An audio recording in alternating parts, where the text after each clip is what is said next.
Bonjour à tous, je souhaite partager avec vous aujourd'hui mes impressions sur la conduite des voitures dans GTA V. Je vous propose de nous concentrer sur les points essentiels de la conduite, sur ce qui fait qu'on aime conduire des voitures sportives dans GTA V.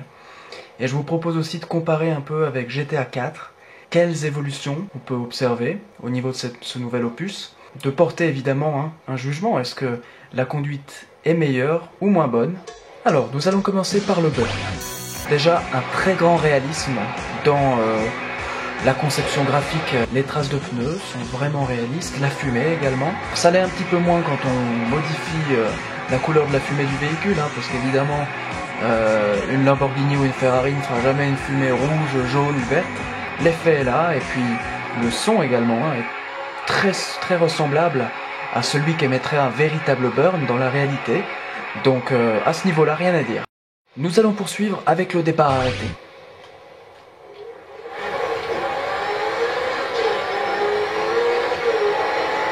Cette Infernus, elle accélère fort, mais finalement, il y a moins d'impression de vitesse que lors du précédent opus GTA 4, parce que les contours de l'image ne deviennent plus flous comme ils le devenaient à l'époque.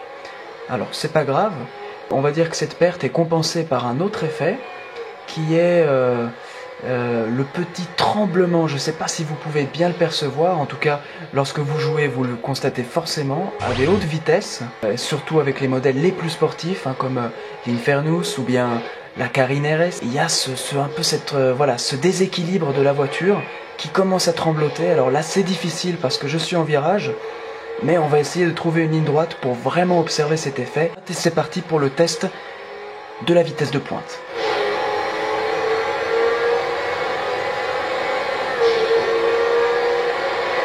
Voilà, donc les petits tremblotements sont là. Bon. Moi personnellement je trouve que la sensation de vitesse n'est pas vraiment présente. On a beau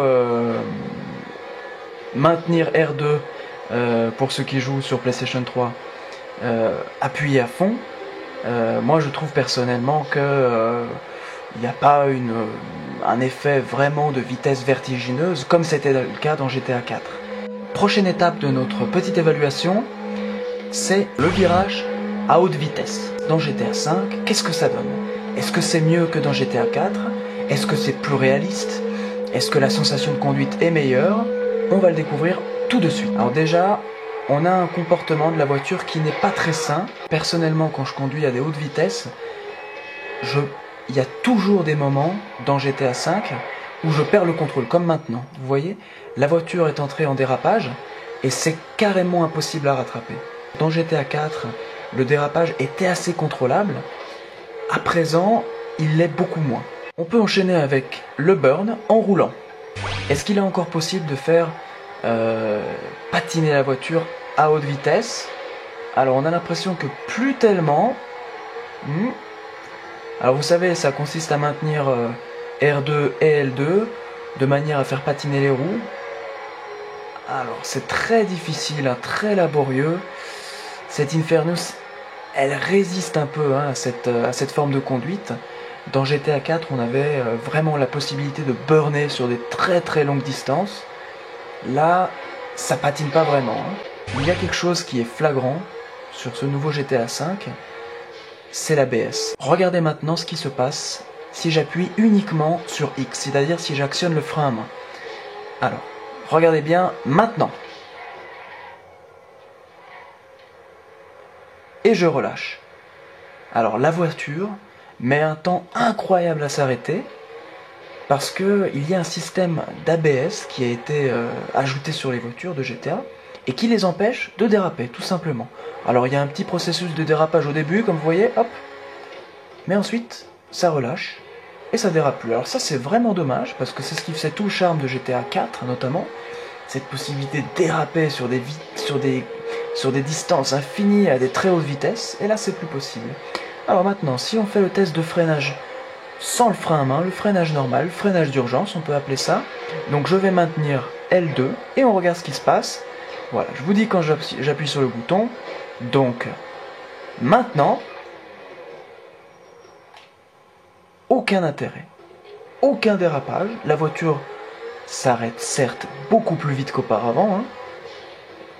Et on peut voir notamment Michael voilà, qui s'arrête de manière très brutale. On voit sa tête qui s'approche du pare-brise. Il n'y a plus cette ambiance un peu folle qu'on attend dans GTA, parce que GTA, le but de GTA, il faut le rappeler, c'est pas de verser dans le réalisme, c'est pas de reproduire la réalité, c'est de faire rêver les gens et de leur faire faire des choses qu'ils ne peuvent pas faire dans la réalité. Et les systèmes de contrôle de traction, l'ABS, l'ESP, les rétroviseurs électriques, tout ça, on l'a déjà et on sait ce que ça vaut dans la réalité. Tandis que dans GTA, on aimerait peut-être avoir des choses un peu plus pures, un peu plus vraies. Un élément qui est très positif sur GTA V, c'est la possibilité de faire du lance-flamme avec le pot d'échappement. Vous maintenez X, alors si la caméra veut bien dézoomer, oui, vous maintenez X et vous allez jusqu'au rupteur à l'accélération et vous relâchez R2 et puis vous rappuyez et ça donne ça.